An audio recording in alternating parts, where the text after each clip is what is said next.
Well, what I've been trying to do this evening, and why I'm spending in my 80s inordinate amounts of time doing this, I use, and I've already made my odd relationship with religion clear, I call it evangelizing. I'm trying to persuade people of a real analysis. It will only work if there's a broad popular understanding of it. If you're half convinced by what I've been saying, communicate it, talk about it, because people are talking now. Everybody is talking about, oh, things have gone wrong, they've gone badly wrong. Why have they gone badly wrong? But what I'm getting at is what you would then say in order to get it right. Well, you first of all, sorry, you're leaping steps. But you're leaping steps forward. We can only get it right if we undo. You see, what was remarkable about Thatcher? No, David, I'm asking you not to repeat what you said.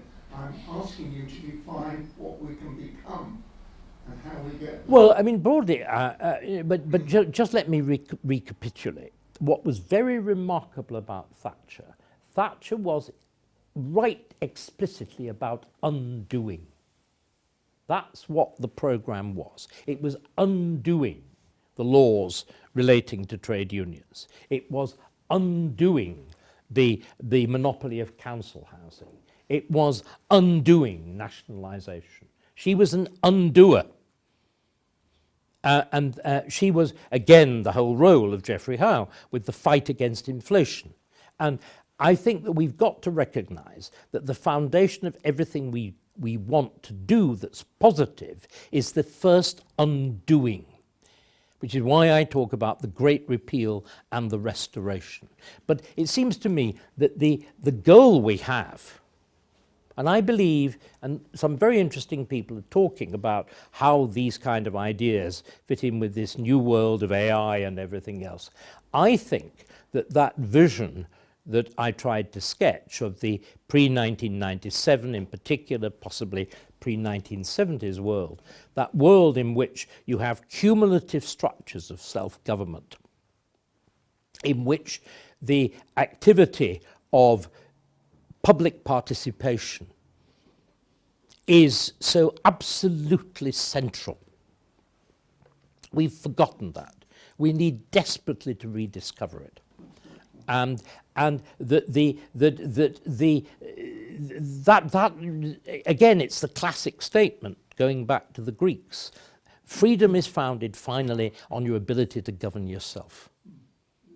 And then it turns into a cooperative enterprise. Again, I think one of the things that's so absolutely central and what conservatism has disastrously failed to do is to explain the role of property. You primarily, just looking right now, with all your knowledge of the past, and you're looking forward, you're going to be alive to 100, so you've got another 20 years. Do you think, do you look forward optimistically or pessimistically? In other words, when you're talking about what needs to happen or what might happen, are you fundamentally saying, yes, it can happen because I'm optimistic that we will find the way, do the undoing, plot a course?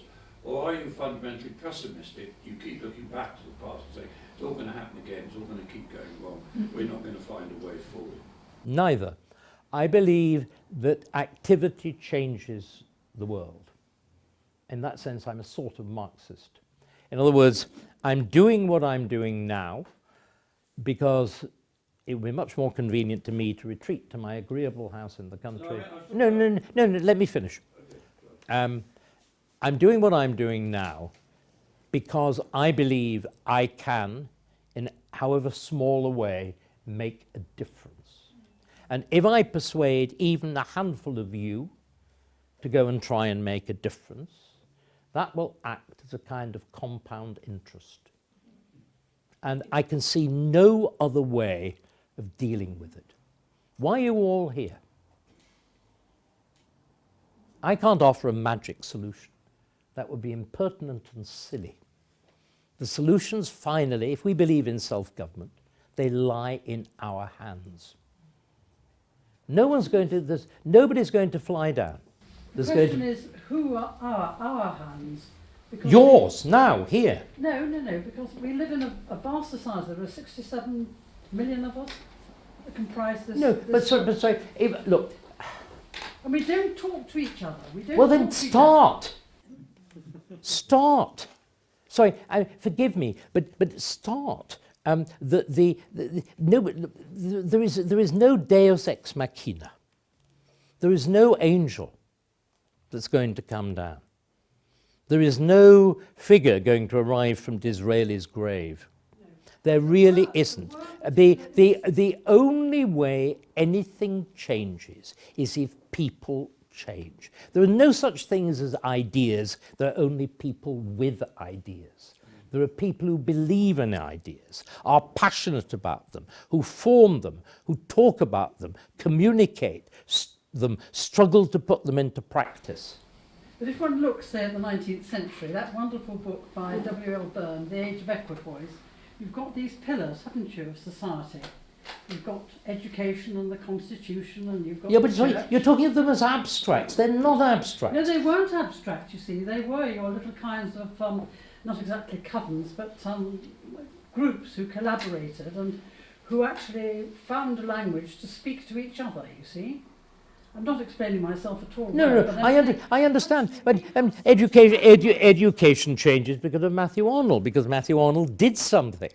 And so this is the key thing, that if we're all passive and we just sit in an extremely attractive town like Whitney and drink nice red wine and turn up occasionally to listen to David Starkey and say, oh, it's all interesting, isn't it? But really, there are big things and we really can't do anything about it. Nothing will ever change.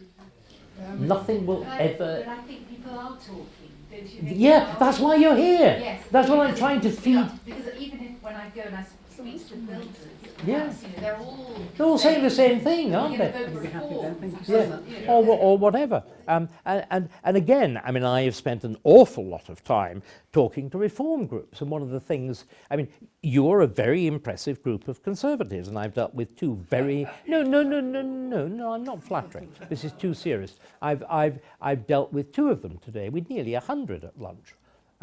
The last reform meeting I attended on Tuesday, well, there were 400.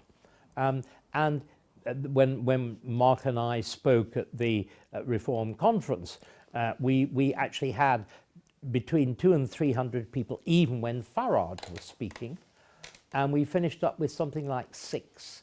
And when Jacob and I did the talk the following day for Prosperity, it was something like 800 people. They were queuing 8 deep around the perimeter of the room. There was a passion, there's an involvement, as you've always all showed, really interesting, searching questions. But it's what you have to see yourself as a leaven. You have to see yourself as a yeast.